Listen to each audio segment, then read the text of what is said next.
Hello, everyone. Welcome to the Renaissance Center chat for this Tuesday, March the 16th. We welcome you. We thank God for your presence here, and make sure you spread the word.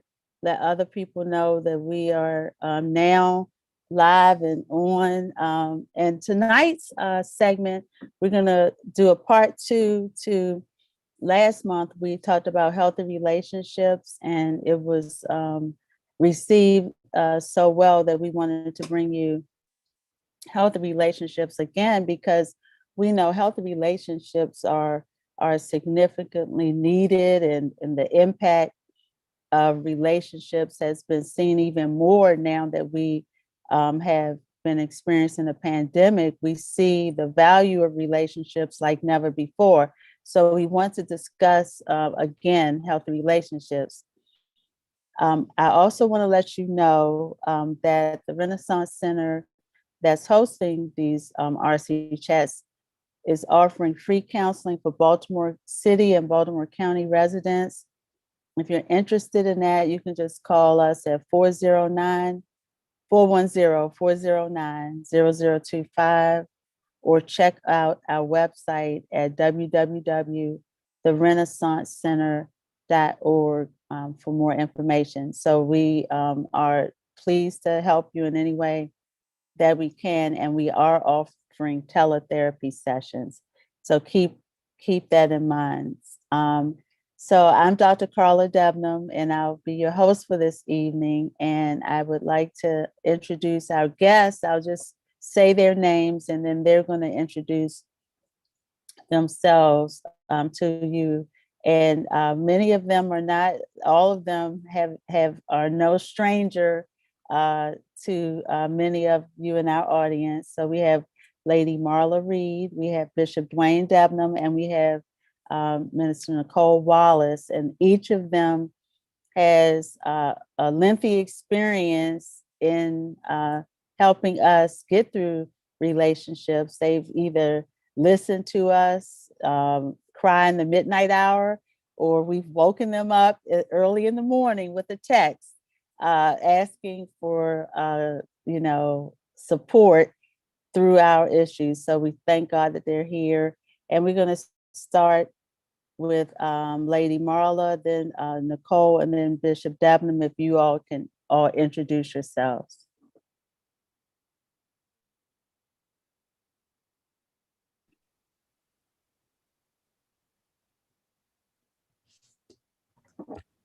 Well, good evening to you all. Thank you so very much for this precious opportunity.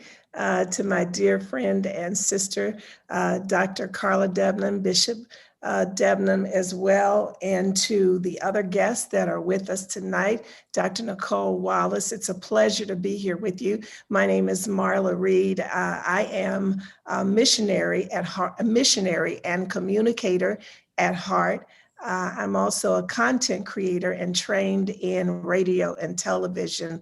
I've served often as radio host, but my experience in relationships comes from being in the cradle of marital experience for 41 years, as well as leading and empowering women in the community to lead in their faith, their family, and their finances. And so I'm a strong proponent of healthy families, healthy relationships, because they are the bedrock and the foundation of our community. Thank you. Thanks, Lady Marlaa. Sure. Good evening, everyone. My name is Nicole Wallace. I am a licensed social worker, clinical social worker.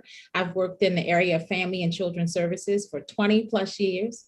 I am also a minister on staff at the Morning Star Baptist Church, where Bishop Dwayne Debnam is our pastor. I'm so humbled by this opportunity to sit amongst these greats today. When I saw the email, I thought, oh my goodness, Lady Marlaa Reid, I've admired her from afar for years. I'm so humbled. But I'm excited to be here and doing this kind of work. I am the newly minted owner of a LLC that's called Rooted in Promise LLC, where I'll be doing consulting and training along these areas, because I just love working with families and children and helping people to actualize what their promise is. So I'm humbled for this opportunity and excited to be here this evening. Well, hello, everybody. I'm Bishop Dwayne Debnam. Happen to be the husband of 7 years of our host tonight, Dr. Carla Debnam, who has allowed me to come and share. I guess she believes that my years of marriage have positioned me to say something about relationships. But I'm excited, tickled about the opportunity to share with those persons tonight. 25 years of pastoral ministry. In essence, I've heard so many stories, so many paths that persons have chosen to guide their relationship, marriages, single persons, and I guess tonight I bring to the table that experience, 37 years of marriage, 25 years of pastoral ministry. And I'm just looking forward to a conversation tonight as we take a look at how to maintain healthy relationships in a pandemic and even in a post-pandemic world as we look at things to come. Thank you. Thanks, everyone, for sharing more about yourselves to our audience. This topic, again, like I said, was a hot topic. And so we want to get right into the questions, because we know we want persons to be able to send us their questions. And if you have a question, put it in the chat. It will be then given to myself, and then we will share it with our guests. And this might seem pretty basic, but what are some characteristics of healthy relationships? And Nichole, you can start us off with that answer.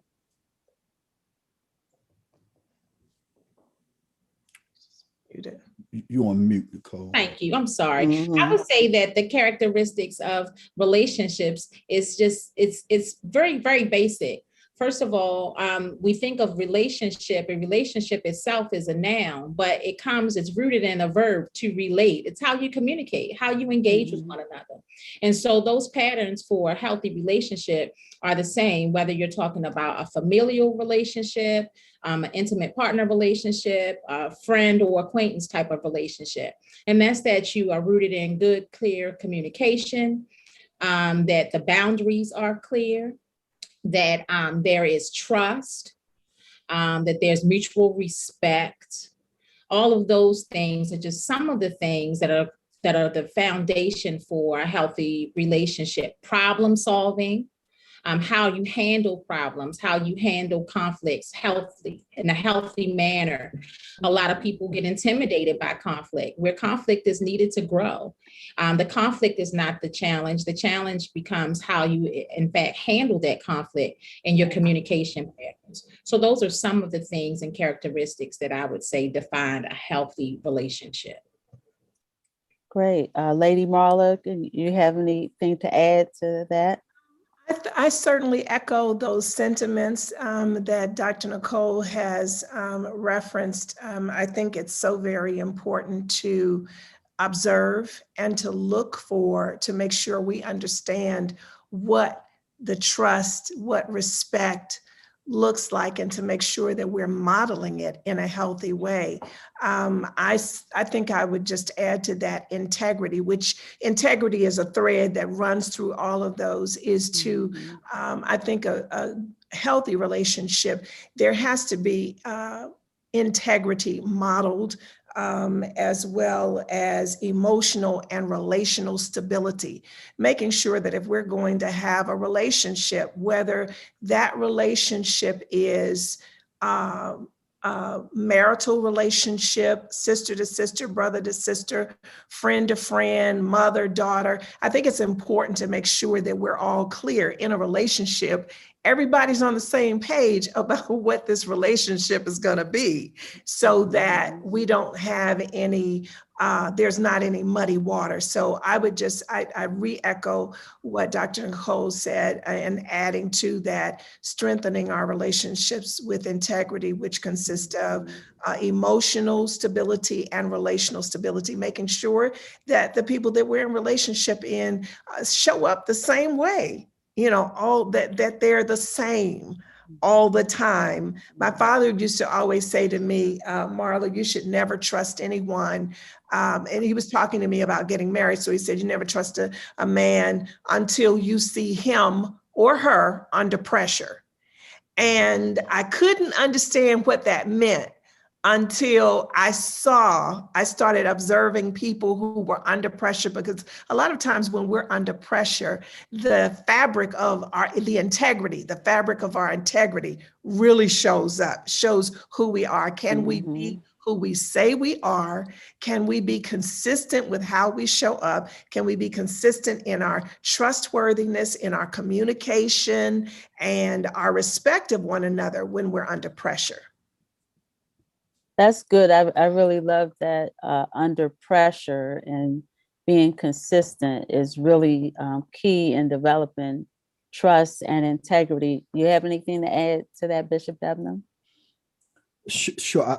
I would certainly add that, I love what Lady Marlaa said about the pressure piece, because I think one of the questions that has to be raised in every relationship is, can you handle the real me? I think so often we want a relationship without knowing the real person. The key to relationship is getting to know who that person really is, and you get to know who they really are under pressure. Mama used to say, watch persons through every season of life, because you get to see them as things change, as seasons change.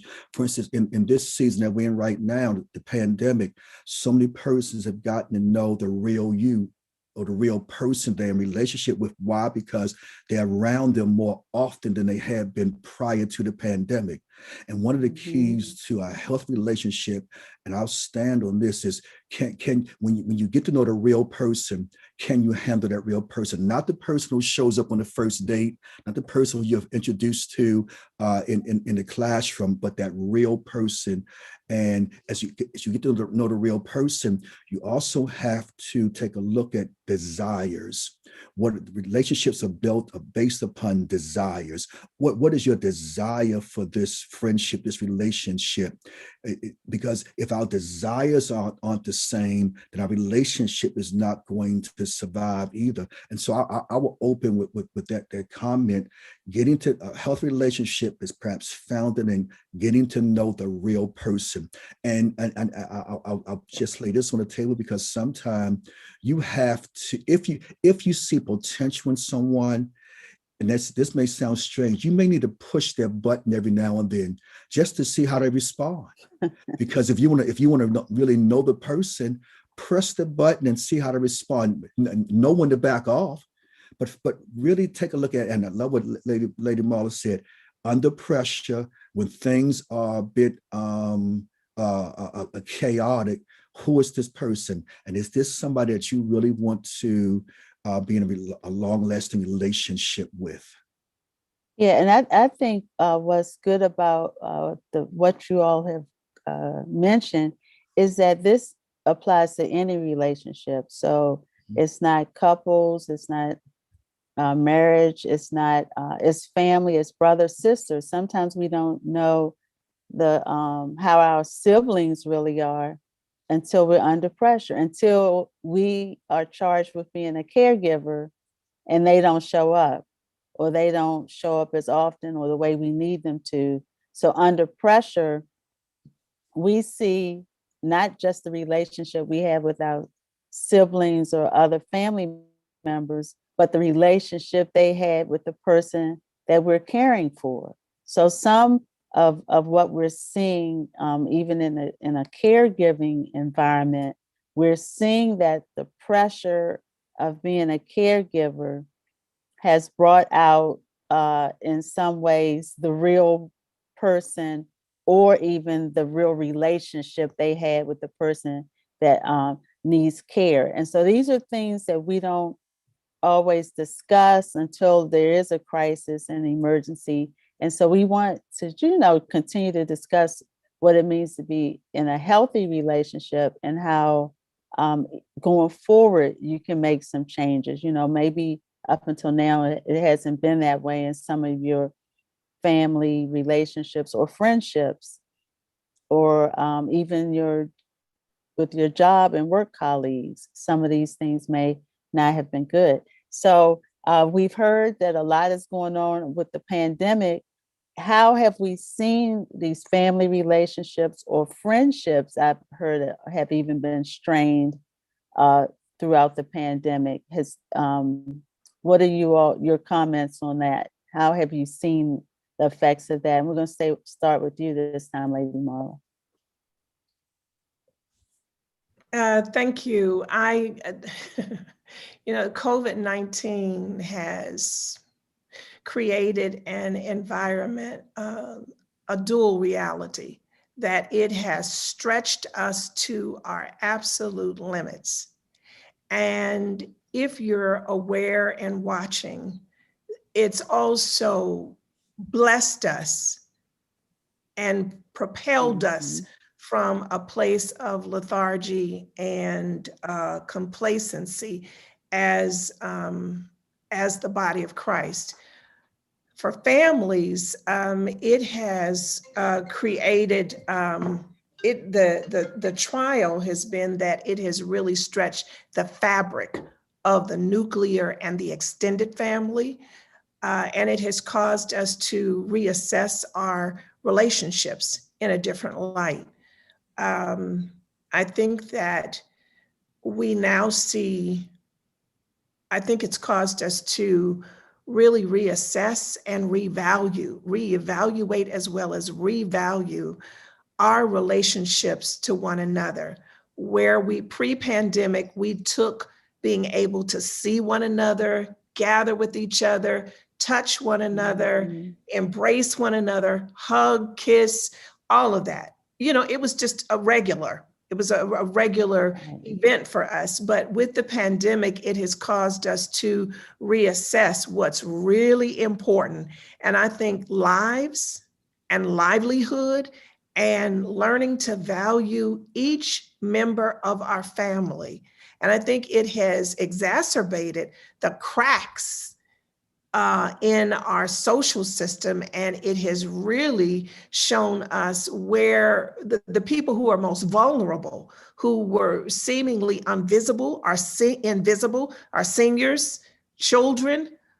It really propelled them to the front of our consciousness, our social and family consciousness, because they really became the most vulnerable. So it has diminished. It diminished the physical tie, but I think that it helped us to really reassess where we were in terms of learning how to value what's really important. We can gather all the stuff in the world, but at the end of the day, we spent 8 hours outside trying to make a living, going to the gym, going to work, going to church, but we were pushed into a place where we really had to huddle. We had to herd and come together. And so I just think it has stretched us to really figure out what's important and how to value the lives of those who are important. And everybody, after losing almost 540,000 lives, we understand everybody is important. Amen. Amen. Bishop Debnam, you want to follow up with that? Yeah. I want just to continue the conversation. I think if we go back a little bit to what a healthy relationship is, one of the things that most of us have had in our time of living when we make doctor's visits is what's called a stress test. When you go to your doctor's appointment, they'll give you every now and then a stress test just to see how strong your heart is, how you're really able to handle when you're under that pressure again. I think what we've seen in relationships in this season is the stress tests. How much can you handle? And while at the same time, since you've been stress tested, it's also made a call for a checkup.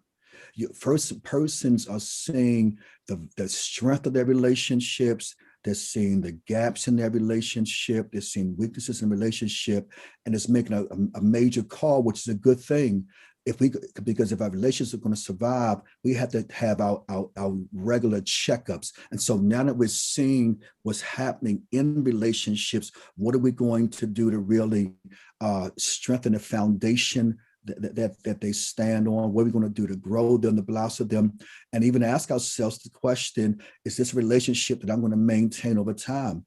One of the things that I think we are very aware of is that in this season, this has shown us, has taught us who we really have relationships with. Look at the persons whom you were in constant contact with 12 months ago, and as the pandemic had progressed, how often were you still communicating? How often were you still reaching out to them when I'm reaching out to you?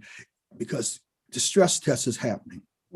So what we're seeing is in the relationships are at least three different things. We're seeing the depth of relationship. We're seeing the strength of relationships. We're seeing gaps in relationships. We're seeing weaknesses in relationships. But also we're seeing what we're talking about tonight, the health of relationships. And you're really finding out what you need to do to improve them. And what I encourage persons to do is, just because there's been a little stress in the relationship does not mean that it's time to throw it away. It just means that you need to reset, do some things a little bit different, because you value it. What's your desire again? And so again, this is what I'm seeing, but I'm also challenging persons to make sure that what we do is, as the relationships go through their stress tests in this season, how are you going to respond? Your doctor will respond by prescribing certain medications. What's being prescribed for your relationship in this season to make sure that it continues to be strong and it survives over the long haul. Okay. How about yourself, Nichole? Any things you've seen over this past year in family and relationships or friendships? Sure, absolutely. I think that this season, and just kind of recapping everything that's already been said, but this season has really required us to go back to the basics in terms of what's most important, what's most significant. Certainly the bonding that has occurred, because you're going back to the basics, is no longer the hustle and the bustle. Now, for some people, going back to the basics is even having to communicate with one another. Right? Because we can get so caught up in being busy that we can avoid some of the topics that need to be discussed as a family and things that need to be addressed. So one of the things that I have challenged in practice for people who've gotten frustrated about, things that have come to surface, I guess, with COVID, the reality is that a lot of these challenges were already there. It's just that they weren't in your face. Now you have to kind of address the elephant that's in the room, because you're around each other 24/7 and you're in a much more intimate space than what you've been in. So if I was to use an analogy, we were able to kind of tune out before COVID, kind of dig your head in the sand and act as though these things weren't going on. And so getting you back to the basics of having to play games.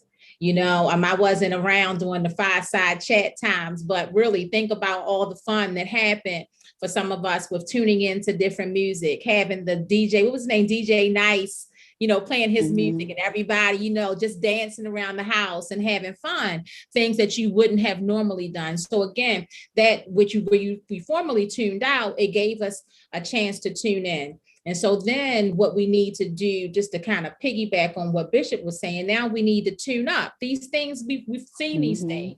We've heard them. They're around us. They're in our face now. We can't avoid them.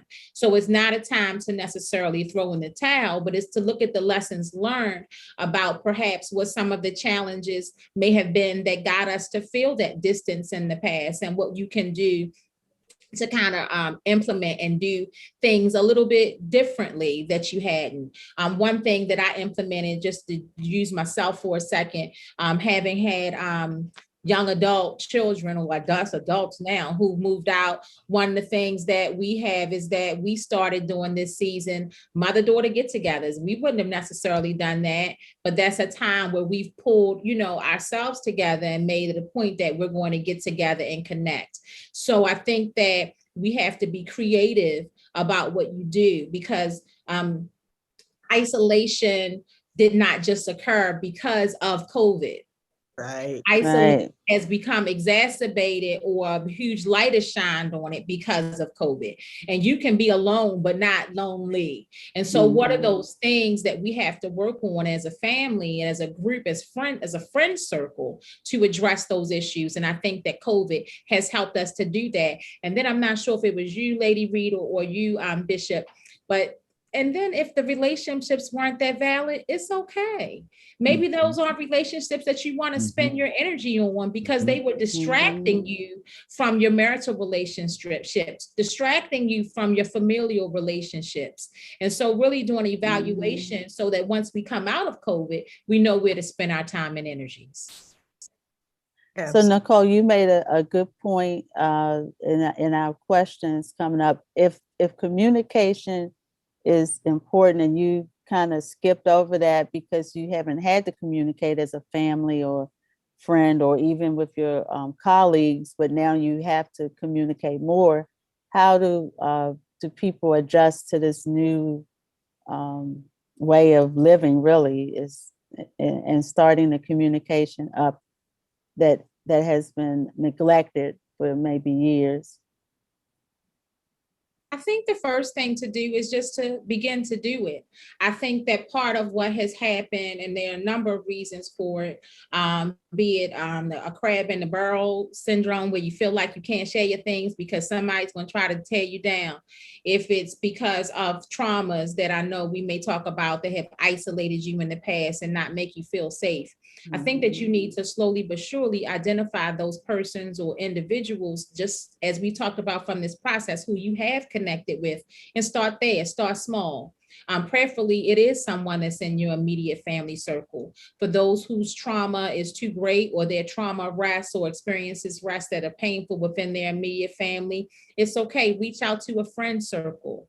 How do you start it? A number of people have started different texting groups where they may text just things of inspiration and encouragement to one another.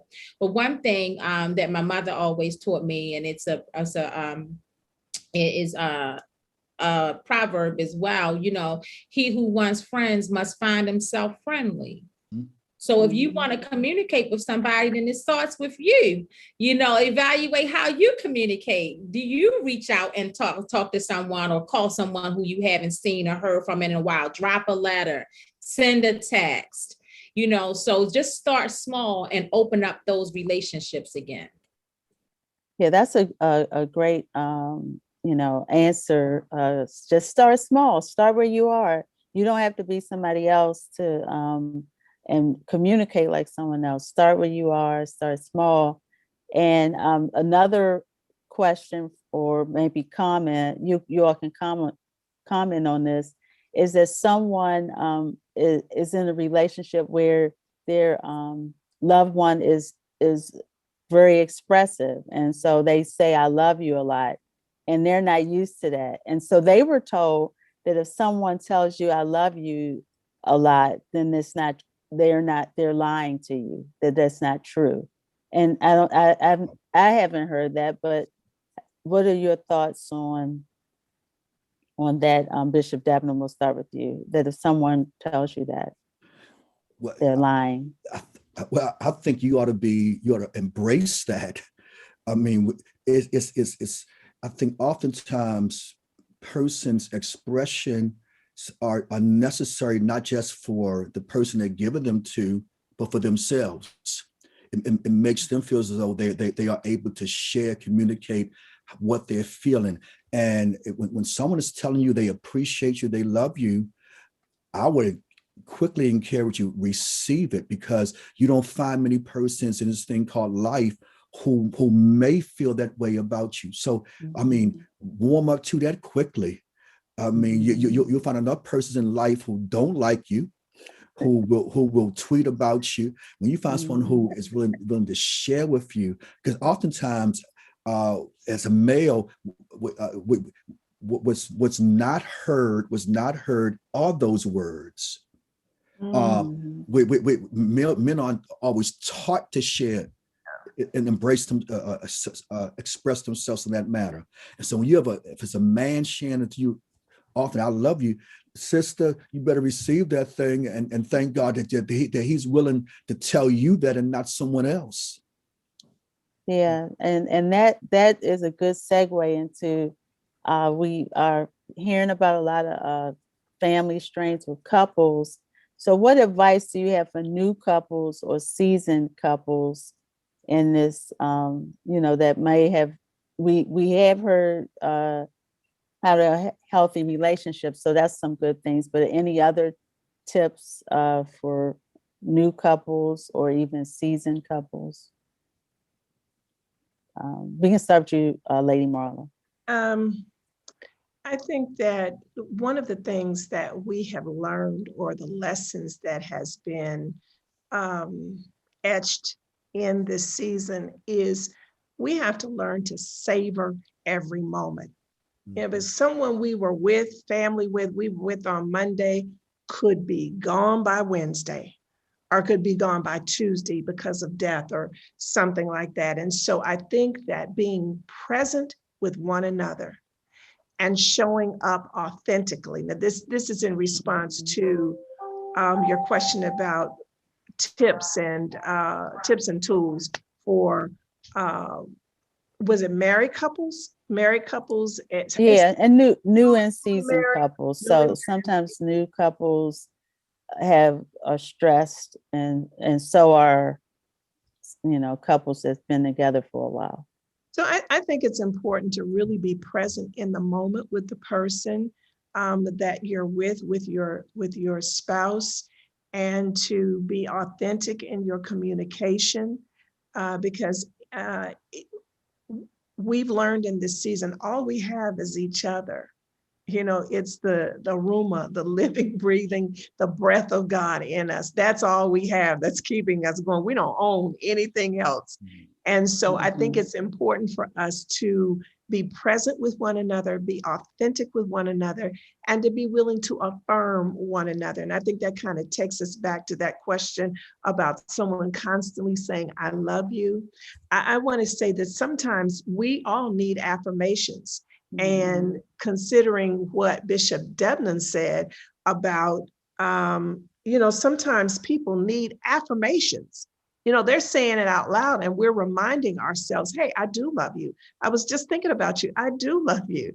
And it may be repeated often because, again, this has been such an extenuating season that's presented extenuating and extreme circumstances. We don't know whether we have the next day, the next minute, the next hour. So be present there and affirm that presence, affirm your presence, and affirm the life of someone else. And I think learning to value who your mate is. Our mates are very different, and then learning to respect who they are and speaking their love language and helping them to understand who you are, and helping them to know what your love language are, what your boundaries are, what your triggers are, what your affirmations are, how you like to be treated, what kind of environment you want to cultivate in home. And so I think, finally, I think it's important for the overall, for the environment of a healthy relationship and a healthy marriage.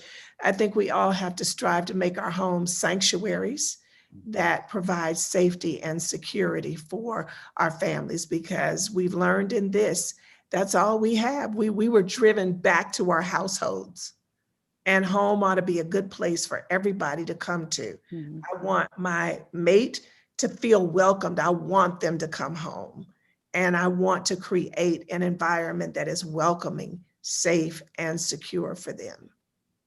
That's good. I love those tips, Lady Marlaa. And I think it really, is great in how we are are being driven back, like you said, to home and to the basics. One of the questions from the audience is, what are some practical or steps that you can take to make your home a sanctuary? So now that we've been driven back home, Nichole, do you have any tips on how persons could create that atmosphere? Sure. The first thing that I would say is that we got to pray. You got to pray for that peace. We are on a platform where we can share that and share that freely, because we're presenting that at church. So we need to pray. And consecrate your space, make your space a place of peace, and you set that atmosphere.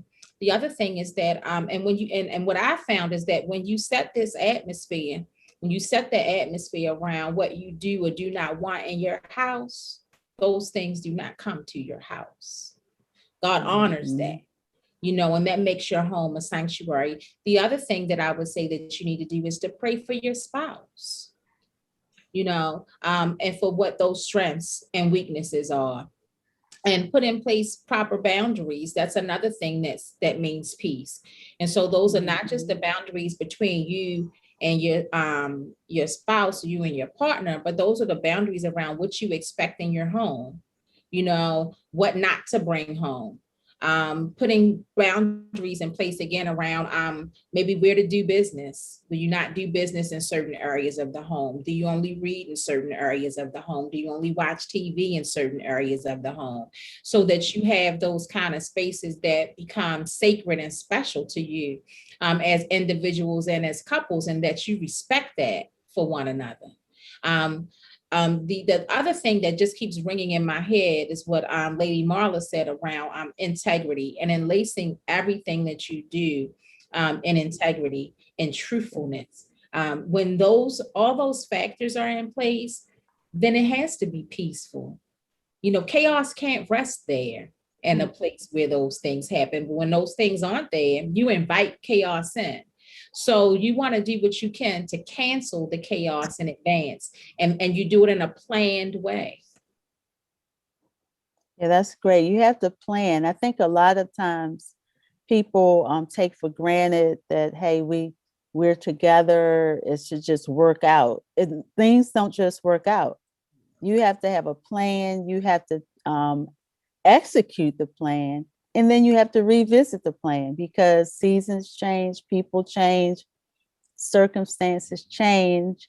And so I think a lot of people get together thinking something magical is going to happen to make their life fairy tale, when it's not magic. It's on purpose. And that's what we're talking about. We have to be intentional in our relationships with one another, and make sure that we're setting the atmosphere or resetting it. We're in a reset season at Morning Star. So it's a time to reset. If the things that you've been doing in your relationships, whether it's friends, family, coworkers, are no longer healthy for you, then it's a great time to bring that up with a conversation, not to insult people or shame them, but to just share your needs. And so I think this is a great time to start, those kinds of conversations. And part of what we're seeing, and this is normal, and that's why I wanted to bring it up, is that many of us have either grown up in or are a part of a blended family even now. So Bishop Devin, you can start us off with this. Do you have any tips or, for blended families? Well, And blended families are families that come in. Oh, you want to go back to the other question? Okay. Just for a minute, because I think we're talking about relationships and the health and what makes them work. I think relationships have to be your safe place. I think Dr. Reid shared the word sanctuary, and I think I'm going to just push it even further. It's the place where you can go and feel comfort, become empowered, become at peace, find your joy, your smile, get your groove back, because that's your safe place. And relationships, whether it's a couple, whether it's your friends, your boys out. If you notice, when you think about guys getting together and fellowshipping, and they start talking, they're able to talk about anything. Why? Because it's their safe place. And I'm sure that ladies, you all do the same. When you with the girls' night out, any conversation that comes up is fine, because that's your safe place. And we have to remind ourselves that if relationship becomes unsafe, that's when it becomes unhealthy. But as long as your relationship is your safe place, hey, you have something that you can value, something that you can cling to and build on. And so with stress testing our relationships, one of the ways to stress test it is to find out, is this a safe place for me? I remember I have a conversation many years ago with a person on my staff when we talked about a sensitive subject. And the question the person asked me was this: is this a safe place? And we have to have those places, those opportunities where persons could come and have safe places in relationships. And so even the dissect and the blended family, getting what empowers them is, despite what you bring into it, it still becomes safe. It doesn't matter what the dynamics have been prior to this segment of this season of your relationship. I can bring it, all my garbage, all my past with me, and persons won't use it against me because it's safe. You know all about me, and I can be safe to be me and to build upon my foundation, go high, because it's safe. And so I will offer that. Okay, because I know a lot of times some of the relationship problems are caused by when we combine families, and people have different values, and that's one of the words I use, that when you have different value systems, it's that can cause some friction and challenge in relationships. And so I with the blended, it could be that as well. You should, but Can I speak Nicole, to that, Carla? yeah, you could follow up. Yeah. Okay. So I guess unlike you guys, I guess I'm the divorced one. So I've been divorced and remarried. I was married for 19 years. 19 years, I think. Got married young, from 24 to 39-ish. I was married. And so I know what it's like to be married and then remarried. And I actually have a blended family from both sets. Oh, wow. And one of the reasons my son, who's not my biological son, you would think he is my son, but he's not my biological son. I raised him, or helped to raise him, from the time when he was about 4 years old. And we're very, very close. And one of the reasons why is that you don't push it. You know your role and you stay there. And we're close. I never, when I married his dad, he came to me and said, "What am I supposed to call you?" And my response was, "Whatever you want to, as long as it's nice." And he said, "I think I'll call you mine." And he's been calling me mine. He's 34 years old. So, that is, one thing, you really have to know your role. And my role was not to be his mother. He already had one. So recognize that your role is not to replace that other parent. And even if you don't see eye to eye with the other parent, don't share that with the child. Don't triangulate or allow for those little things to happen and them to come through and to split with you. So you got to know when to stay in your lane. And then you also got to know your role. Your other part of your role is that when it comes to the heavy parenting, unless you and your spouse have agreed to that, you shouldn't serve as that disciplinarian unless they put you in the place to serve as that disciplinarian, so that you're coming off as having the sanction of their mother or father to approach them in that way. So again, you don't have the splitting. The other thing that I think is important is that you have to set your own rules and customs. So the customs that you have in your original family, okay, that's fine. These are the customs that we have in our family, but it's important to integrate some of those old customs. Just because, you know, that if they did it before, it doesn't mean that you can't do it now, you know, so kind of stay open and willing to see both sides of doing something new, but keeping to hold fast to some of those old traditions as well. So those are just a couple of the tips that I have on working in blended families. That's So great. I just had a question, Lady Carla, for Dr. Nichole. So if I hear you correctly in regards to the blended family, the taking on the role of the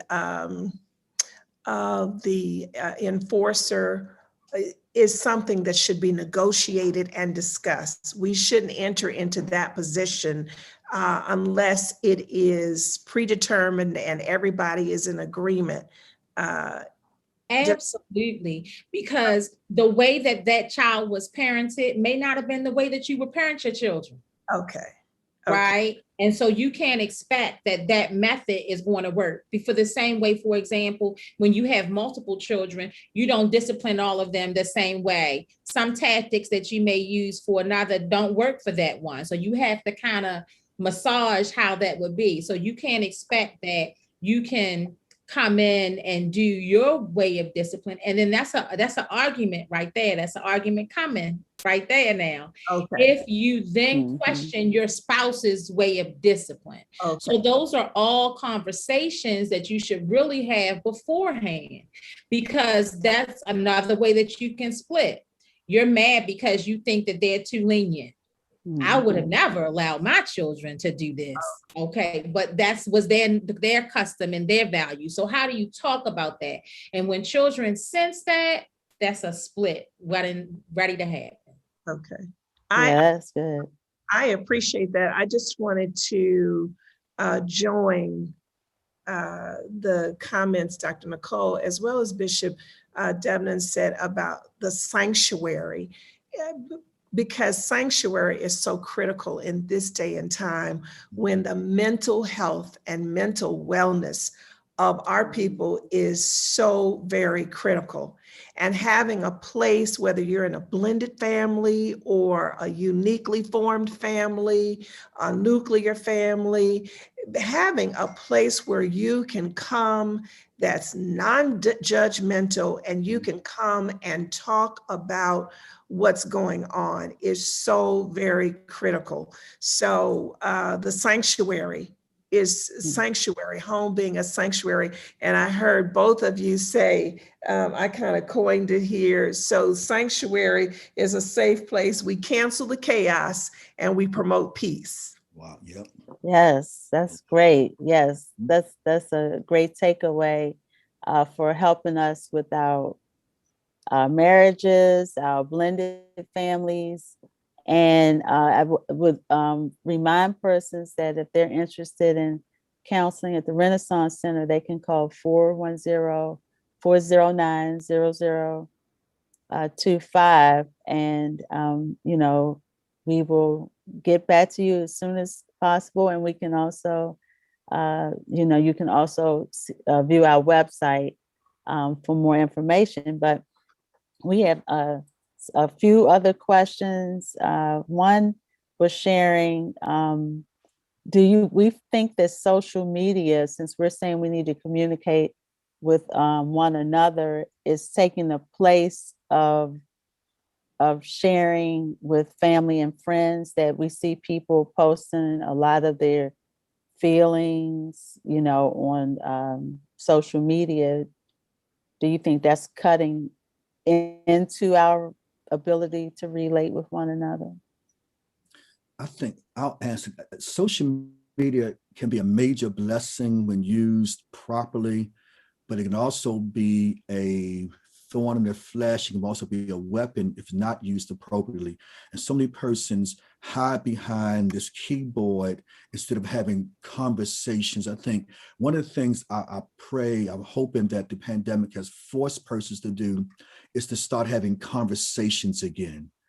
Instead of just texting everything and tweeting it, and even tweeting your anger. It's interesting. I find it so funny, the arguments that are shared on social media. I mean, just pick up the phone, call somebody, talk to them. I mean, let's if we're bold enough to tear someone down on social media, I mean, at least be strong enough to say this, to have a conversation. So social media, it can be a blessing, but it can also be a major thorn in the flesh to so many relationships, because persons just have lost the art of articulation, how to talk. Yeah. Yeah, I agree. Anyone else have a comment on that question? I agree with Bishop that, social media, the virtual world has been, it's been wonderful because it's allowed us to broaden our platform, to talk to more people than ever before at one time, and to reduce the risk of physically gathering. But, at the same time, it allows, it has enhanced cyberbullying. It allows the bullies to come out without the physical danger of being physically challenged and confronted. And I think that it has promoted, it's promoted a sense of virtual bullying and political pandering that is just, I can't really think of any other word except to say inappropriate. And I think that we have to work to establish what's appropriate for us. We can't do everything everybody else is doing, but what's appropriate? And then, really working on our articulation skills. Yeah, that's good. That's excellent. And one thing that I think this season has helped with, and that social media has pushed, especially even through platforms like this, is to push people to examine themselves. And a relationship is two people, me and you. And so we want to focus on what you're doing, but it's always a finger pointing right back. What am I doing? And what happens in those instances, if the question came up, I think it's just the toxicity spilling out because that person, it needs some help. And hopefully, we'll do a lot of that, because if you don't do the work on self, going back to a number of the questions, not being able to accept someone telling you, I love you all the time. Why is that? We might want to do some self-work on why is that damaging to you? Going to the point where you have to articulate hatred or bullying and doing those types of things that are offensive. Using, even for the example, this is a hotbed, but what's going on right now with Kirk Franklin and his son, and then you want to spill that on, social media. What is it? Right. What's pointing back at you that makes you think that those things are acceptable and okay ways of communication? And so I hope that one of the threads that this is going through, and thank you, Lady Carla, for having this platform, is really challenging us to see, where we're damaged and where we need to address some things to make us better people that will then in turn make our relationships healthier. Sure. Yeah, that's the goal, because if we can look ourselves in the mirror, the man in the mirror, as Michael Jackson said, we can, make a change. But if we can't look at ourselves and it's always about somebody else and it's their fault and it's them, then we're going to have a challenge with our relationships. And so this is good. I mean, the time is going by. I'm so, this is such a rich conversation, but I did want to ask about trauma and loneliness. So I'm gonna just put these kind of together kind of, but how does trauma affect our ability to have healthy relationships? And you don't have to answer both, but one or the other, either whoever wants to chime in. And then the loneliness. I hear a lot about loneliness, but I think Nichole had mentioned this earlier. The loneliness was there before the pandemic. It's just that now that we are isolated and can't get together, because a lot of people were alone, felt lonely even in a crowd. So, but what are your thoughts about trauma? And then we can tackle loneliness. Yeah, these colliding pandemics, persons have had to deal with colliding pandemics for the last at least 12 months and even beyond that. And it brings a weight to relationship and what persons are, I mean, we talk about post-traumatic stress, visible way like never before. And what the trauma is doing, again, I'm gonna go back to this opening statement, the stress test is putting a lot of stress because initially the trauma was addressed in of course, in unhealthy ways many times. And with what we're seeing now, many persons have been stranded in homes. They have not been able to really properly address their traumatic issues and concerns. And so what's happening now, we're seeing it, and you all can talk about this better than I can, with so many abuses being increase in domestic abuse, child abuse, sexual abuse is increasing because of the trauma person has experienced in this season and prior seasons. And now their only way to release it is sometimes in abusive situations. They become abusive or more abusive. And so it's putting a lot, I've seen so many relationships in this season hit hard because of undiagnosed trauma, or trauma that we know is present and we're not dealing with it. But again, these colliding pandemics, we've experienced at least 8 pandemics in this season, 7, 8, and many persons have not been able to properly manage them or address them. And so it's another stress test. Okay. Yeah. So we know it's going to add some stress to relationship if you've experienced trauma, which we all have living through a pandemic. So, but some people, again, were traumatized before all of this. And so, any input? And Lady Carla, I think for that, the other key to trauma, and Bishop, you talked about, the undiagnosed trauma or the trauma that has surfaced and you know about it, but you're not addressing it. I think one of the challenges with trauma is that we don't share it in our community. We hold fast to the trauma and we don't really share it. One of the things that I do in my marriage counseling work is I always talk about the need for couples to be naked and unashamed with one another. And that means even in terms of sharing your hurts and your abuses. And oftentimes the people that are right in your circle don't understand what your trauma narrative looks like and how you have lived that and what that looks like. And so you distance yourself because you haven't shared those things. And so it's so important that you do address the trauma because it spills out. It spills out. I hate to use that old adage, hurt people. I would rather say, I guess it sounds better, hurt people who don't get hurt, help hurt people.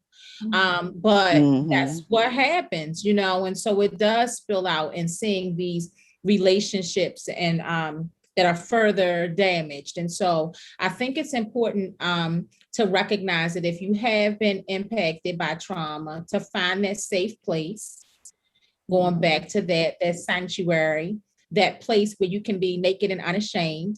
I would hope that could be with a trusted loved one, but you held on to it for this long, so that might not be your story. So maybe it needs to be a professional that you can sit and talk to and begin to see how you can address those barriers with your family. Because what happens is that the trauma isolates you, or, you got your fight, flight, freeze mode.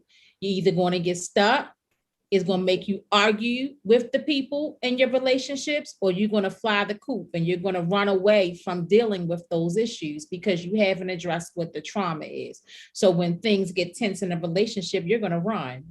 When things get tense in a relationship, you're going to, curse people out or be aggressive to try to get them to, run away from you. And so it's a unfortunate cycle that occurs when that trauma isn't addressed. And for us, it continues in the generational curses that get passed down to our children because they witness it, even if they aren't victims of it. That's true. How about yourself, Lady Marlaa? Trauma or isolation or both, whatever? I recognize the power and the weight of isolation. And I think it's important for us as family and as leaders to recognize, what the signs and what the language of isolation is, and to make a space to hear what people are saying about isolation, because isolation is a form of trauma. And as Bishop said, it's colliding pandemics. So I think the trauma, that the isolation can be and is traumatic. But at this place in history, I think it's important for us to realize that, trauma has manifested. I think each of us has experienced some form of trauma, and we have to be courageous enough to identify it, to acknowledge it, and to call it a name, and then to be released and liberated, deal with it and be liberated so that we can come back to the true person God has called us to be. I think it's important for us to recognize, especially living in America as African Americans, we've all experienced some form of trauma. I mean, to wake up in the morning is traumatic. You don't know what's going on in the world, what people are doing, and then the microaggressions that people come towards you with. When you're dealing with people in the workplace, in the grocery store, you have to be ready to ask yourself, okay, what am I bringing to the table? What might they be bringing to the table? How am I going to deal with this for me so that I will not be held in the grips of the traumatic experience, and I can develop myself and be delivered from the trauma and continue to be the best person that God has called me to be. That's great. And I think one thing I got out of our exchange with the trauma and isolation is that sometimes if we've gone through trauma, we can isolate ourselves, right? To protect ourselves. Right. And then isolation can be our trauma, can be traumatic, because if we're used to being around people and going to work and going to certain places, going to church, our social constructs have changed. So all of these things need to be considered in relating with one another. And so when we encounter each other, as Lady Marlaa said, what are we bringing to the table, to the grocery store, to work, to church, and what are our fellow human beings bringing? And so we have to have that compassion. So I would say, part of relating with one another is having compassion, because we don't know the other person's story. We don't even know the story of our siblings sometimes, or our auntie or uncle. We don't know what it was like for them growing up. We love our grandparents, but we don't know what kind of parents they were. They were great grandparents. We just don't, we don't know some of the things that we don't know, inform the way they relate now. And so that's what I would like to sum up. All the healthy relationships that we're trying to experience come with compassion, come with unconditional love. If we are showing the love of Christ, that means, we will sometimes have to be the sounding board for some of our friends and family. And then sometimes we'll need someone to share with in a trustworthy way. And if you don't have that, you can create that. You don't have to go without healthy relationships because you haven't had it all this time. You can create what you want. You have that power to do so. Also, if there are some underlying, issues, of course, this is the Renaissance Center, so we're going to push counseling, but counseling helps. It's a safe space. It's a place for you to, unload some of your burdens and to also find a way to move forward. So we are offering free counseling sessions for Baltimore City and Baltimore County residents. And you can call 410-409-0025. So those are some of the things, that you can do in this season to create and to continue to have healthy relationships. I'd like to thank Lady Marlaa Reid for being our special guest, Bishop Dwayne C. Debnam for being our special guest, and Minister Nicole Wallace for being our special guest with all their years of knowledge and personal experience. And we know we've still touched the tip of the iceberg with healthy relationships. So we'll probably do a little bit more later, but next month we're going to talk, our theme is what about the children? We're going to talk just about the children next month. So, get your thoughts together. We're going to have people on the program that work with children and whose focus is children's, because children are being impacted by this pandemic and by other life issues, just like adults have been. And we need just a program just about the children. So that's next month, April the 13th at 6 p.m.